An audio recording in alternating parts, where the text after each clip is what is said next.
Bem, tá aí, então eu vou fazer o seguinte, eu vou ouvir aqui o áudio da Letícia que ela mandou durante a semana, mais uma vez aqui, e aí vocês vão aí tentando pensar aí na pergunta de vocês, tá certo?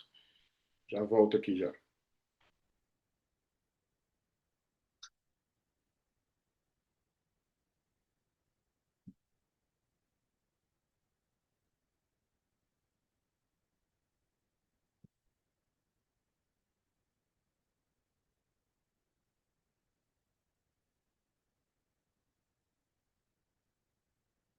Ah, então tá, agora eu lembrei qual era a pergunta. Era uma pergunta que eu não teria resposta, viu, Letícia? Ela perguntou sobre o livro Como Ouvir e Entender Música, o que, que eu acho do livro, né?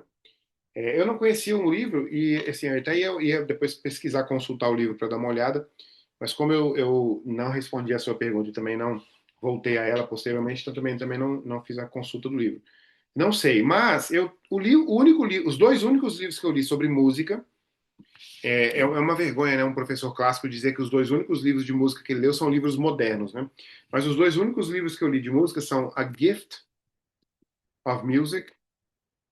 Eu acho que eu acho não, é o Francis Schaeffer, que é o, se não o organizador, ele é um dos autores.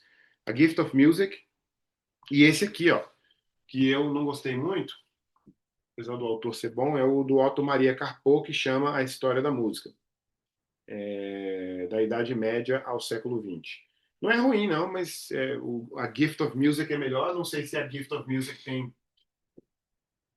Não sei se a Gift of Music tem em português, porque quando eu procurei ele em inglês já encontrei e já fui direto para ele.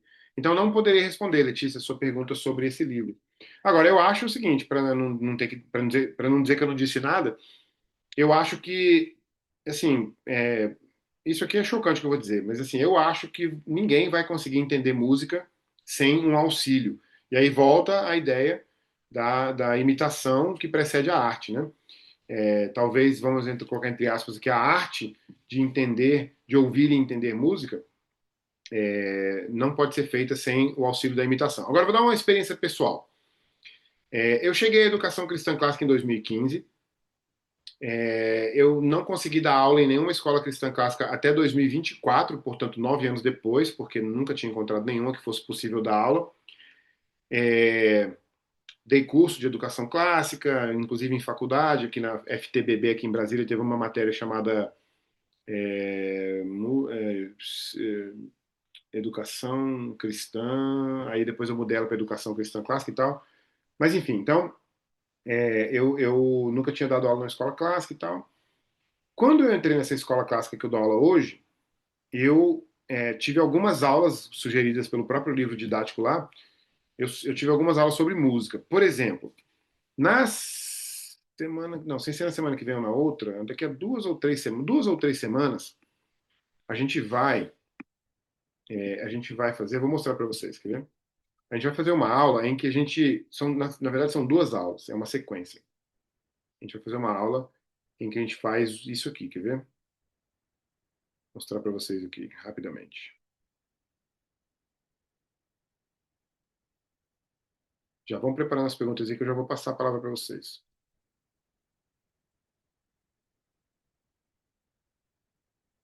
Aqui, ó, vou mostrar para vocês algumas coisas aqui. Vou mostrar primeiro para vocês o.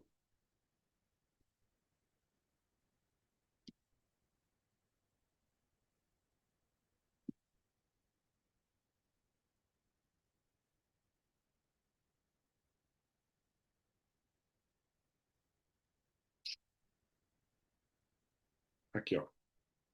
Primeiro, o que eu vou mostrar para vocês aqui é uma atividade que a gente faz. Claro que vai estar em inglês aqui, mas é só para vocês terem uma ideia do que eu estou querendo dizer. É uma atividade que a gente vai fazer eu vou fazer com os meus alunos daqui a mais ou menos umas 2 ou 3 semanas, que é a seguinte. Tá vendo aqui, ó? Essa é uma aula de estética. Nós temos uma sessão das nossas aulas que chama estética. A gente analisa obra de arte, uma escultura, a gente analisa escultura, pintura, poesia. Então, aí a gente analisa música também. Aí, por exemplo, aqui, ó. Nesse dia a gente vai fazer uma análise do Peer Gynt Suite. Peer Gynt Suite. Peer Gynt, essa pronúncia de Gynt também. Peer Gynt Suite. E aí o que acontece? Os alunos vão estudar aqui a obra do Edvard Grieg, né, de 1875, e olha só o que eles vão fazer. Eles vão, olha só isso aqui é riquíssimo. Sem isso aqui ninguém aprende a apreciar a música. Tá aqui, tem a história de como que a peça foi criada, a obra foi criada. Essa coleção de pequenas obras foi escrita a pedido do dramatista e também norueguês Henrik Ibsen no seu, na sua Incidental Me como música para sua peça de teatro, né? A peça de teatro chamava Peer Gynt. Ibsen originalmente escreveu Peer Gynt como uma fantasia poética para ser lida e não como uma peça de teatro. Enfim, mas ele explica aqui e tal. Aí você vai ter que ouvir, ó, Suite Number One, Suite Number Two, Suite Number Three, assim por diante. Aí eu coloquei aqui também para mostrar para vocês. Espera que eu acho que não sei se eu compartilhei a tela com o som. Aí olha só o que a gente faz em sala de aula. A gente vai fazer bem, assim, é claro que é uma aula de 50 minutos, mas mais ou menos o que a gente vai fazer, que eu vou fazer com vocês aqui agora, entendeu? Só pra vocês ouvirem aqui um pouquinho, quer ver? Vocês verem um pouquinho aqui do.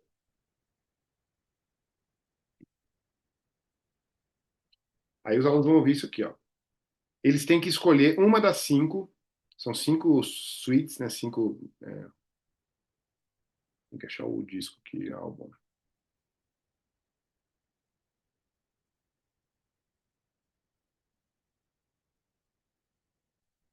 Aqui, ó. Então tem aqui,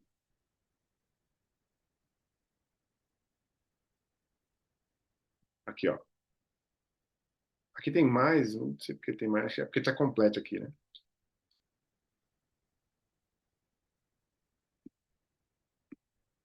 Ó, eu vou tocar aqui a primeira para vocês ouvirem.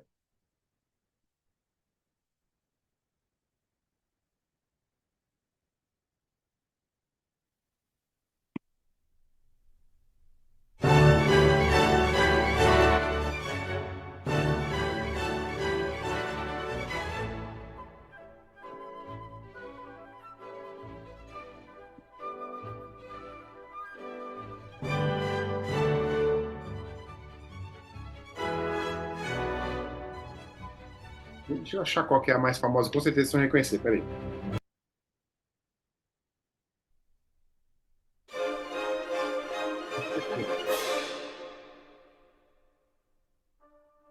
Já ouviram isso aqui?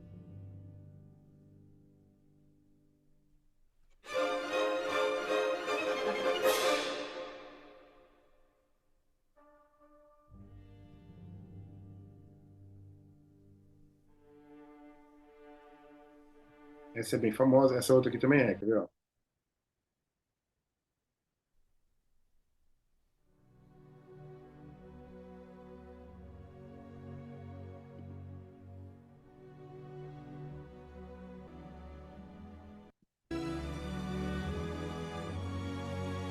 Olha, isso aqui é muito famoso, cara.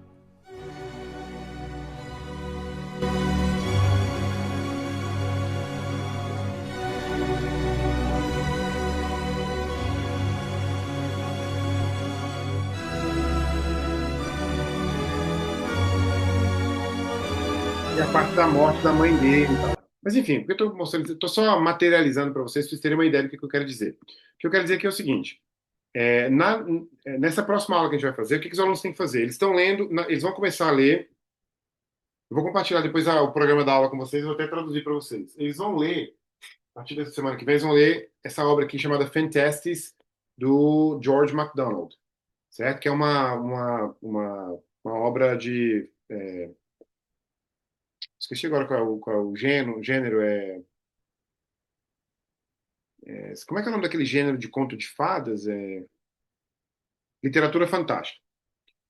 Beleza, vão ler e tal, é cristão, né? É um livro cristão. Aí eles vão ter que ler, ao ler esse livro, eles vão ter que fazer um texto reproduzindo uma das obras dentro do Peer Gynt Suite. Só que ela tem que ser feita, olha só o nível disso. Alunos de primeiro ano do ensino médio. Tem que ser feita de modo que, à medida que eu, professor, estiver lendo a história deles, eu estarei ouvindo a música que eles escolheram como o quê? Olha só a mágica. Sensacional isso aqui, gente. Isso aqui é riquíssimo demais. Meu Deus do céu. Ó, Tá vendo aqui que ele tem aqui, ó, uma incidental music for the play. O que significa isso? É a música que vai tocar ao longo da peça de teatro. Então, cada cena da peça de teatro tem que ter uma música para aquilo. Vocês já assistiram, por exemplo, aquela, aquela, aquela valsa do Tchaikovsky, o Quebra-Nozes, por exemplo, o Lago dos Cisnes? Se você assistir essa, essa ópera no YouTube, você vai ver que a música tem a ver, quer dizer, a música não, a peça que foi feita depois tem a ver com a música. Então aqui é o contrário, os alunos têm, é o contrário não, é mais ou menos a ideia. Tem a música primeiro, né, e aí eles têm que fazer uma história, e a história tem que se desenvolver de modo que, à medida que eu ler esse texto, eu tenho que. O ápice da história é o ápice da música, a pausa na história é a pausa na música, e assim por diante. O que é isso, né, Letícia, se não uma forma, não exatamente através de ler um livro, como por exemplo, como ouvir e entender música, mas o que é isso, se não uma forma na prática de você apreciar música, né? Então, essa experiência é tão rica, tão rica, tão rica. Hoje eu tenho cerca de 66 alunos. Eu vou ter que ler 66 textos e todos esses textos. No ano passado eu tinha, na verdade, no ano passado eu tinha 120 alunos. Eu li todos os 120 e eu chorei pelo menos 10. Porque é muito bem feito, os alunos conseguem, é uma coisa divina também, eu acho que o Espírito Santo conduz. Os alunos conseguem fazer de modo que, à medida que eu tô lendo, eu chego a um ponto na música em que eu falo, cara, meu Deus, e chega a chorar assim, ó, a lágrima rola no rosto, porque o aluno entendeu o que era para fazer, ele está ouvindo a música à medida que ele escreve, ele está parando, voltando, fazendo, mudando aqui, mudando ali, até que ele entrega um trabalho final, e esse trabalho final, à medida que eu estou lendo ele, eu estou lendo ele junto com a música. Então é um exemplo de como que isso pode ser feito em aula com alunos, né? Claro que talvez a gente na verdade a gente teve duas aulas para fazer, mas talvez com outra idade possa ser menos. Mas enfim, eu respondi por tempo demais a resposta à pergunta da Letícia e agora deixo com vocês aí.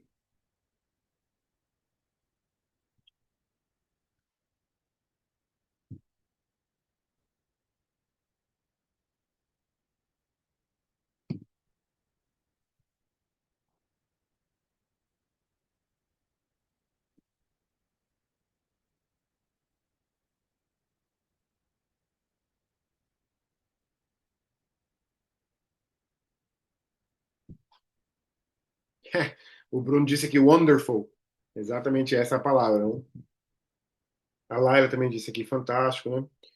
Eu vou compartilhar depois com vocês, Wesley. Talvez eu compartilhe a aula mesmo, o próprio programa da aula. Se bem que o meu programa de aula não tem exatamente muita coisa, não.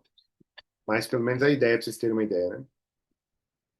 Letícia disse que tem uma pergunta, mas vai mandar amanhã, que está um pouco agitado ali, né? Mas podem ficar à vontade os demais aí, nós temos tempo aí para responder as perguntas. Se não tiver também não tem problema não, pessoal. Depois vocês podem mandar no WhatsApp, né? Às vezes parece que fica meio pressionando, né? Para fazer alguma pergunta, mas talvez vocês estejam tentando pensar também na própria prática de vocês, né? Às vezes, por exemplo, inclusive no dia a dia da aula de vocês, vocês podem, nossa, como é que eu pensaria, por exemplo, a ginástica nesse momento, a música, enfim, as artes liberais, né? Talvez vocês possam ter perguntas também um pouco mais práticas, né? Porque, infelizmente, a gente vive num tempo, e eu estou falando aqui, mas vocês podem interromper para fazer a pergunta, tá? Mas, infelizmente, a gente vive num tempo em que aquilo que não é visível na prática, ou seja, visível materialmente, não existe, né? Então, está na minha mente, né? Os especialistas em desenvolvimento pessoal dizem que se você não escrever seu plano no papel, ele é apenas uma vontade na sua cabeça. Só que, às vezes a gente pensa também que por causa disso, professor, como é que eu faço a gramática na sala de aula? Como que eu faço a lógica na sala de aula? Ó, por exemplo, lógica. Lógica, eu vou dizer para vocês, quer aplicar lógica em sala de aula? Então anota aí, método socrático. Ah, quer aprender método socrático? Então tem que ler Sócrates. Tem que ler, obviamente, Sócrates, não, tem que ler Platão. Tem que ler os diálogos do Platão, e é muitas vezes, é muito. É engraçado porque o professor clássico, ele entrou na maior barca furada que existe na vida, se ele não gosta de ler.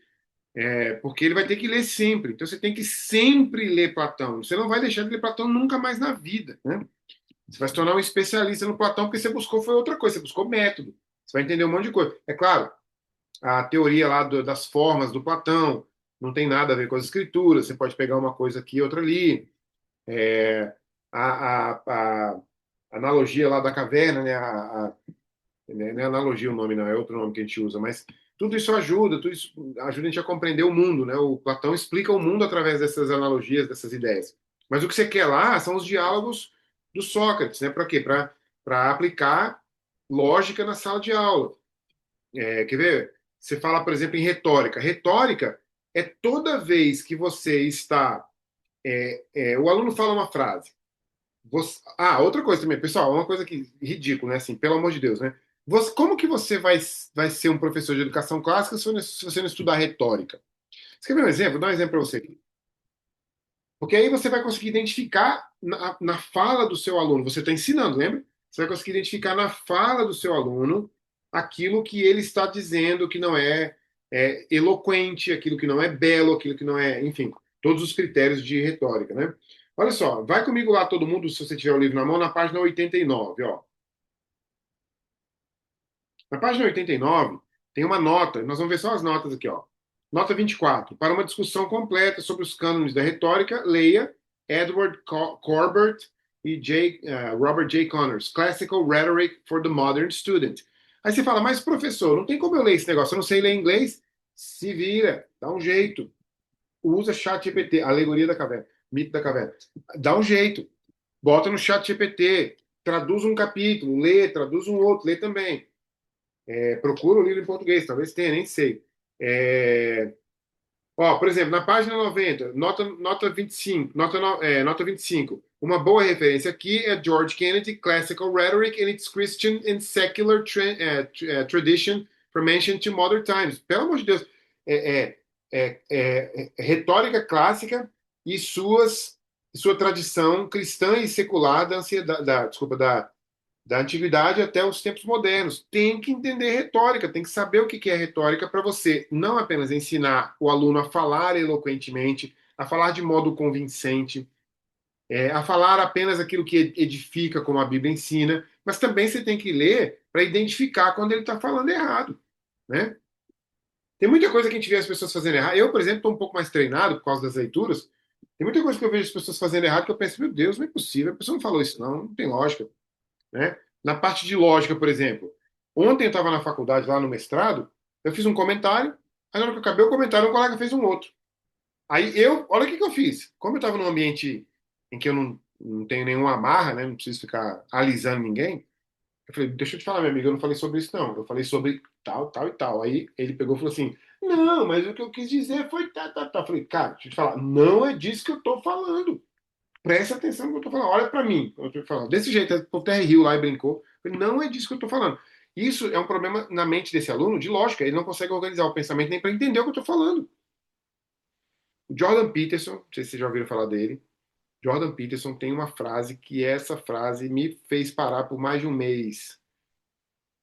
Essa frase diz assim: ler, pensar, falar e escrever são a mesmíssima coisa, sem nenhuma diferença, exceto a que eles usam em inglês de medium, né? O meio, o modo.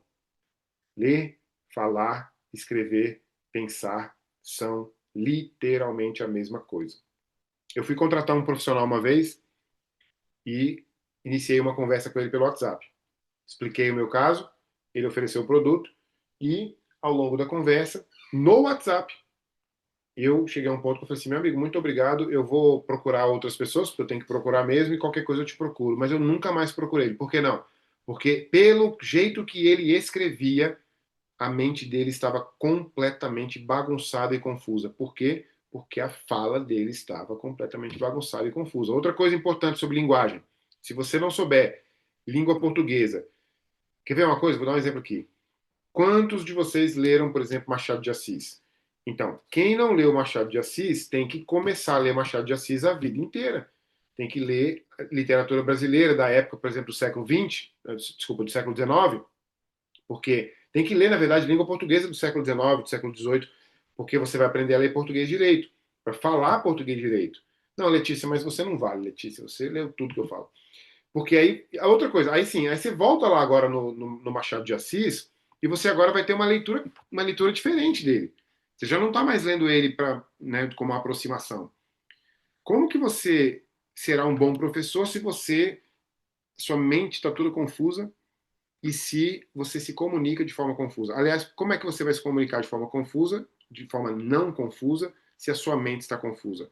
E olha só, Jordan Peterson, eu estou esperando aqui alguém dar um eu estou esperando algum de vocês aqui dar uma ideia, mas ninguém deu. Mas Jordan Peterson disse que a mente, pensamento, fala, pensar, falar, ler, escrever, é tudo a mesma coisa, certo?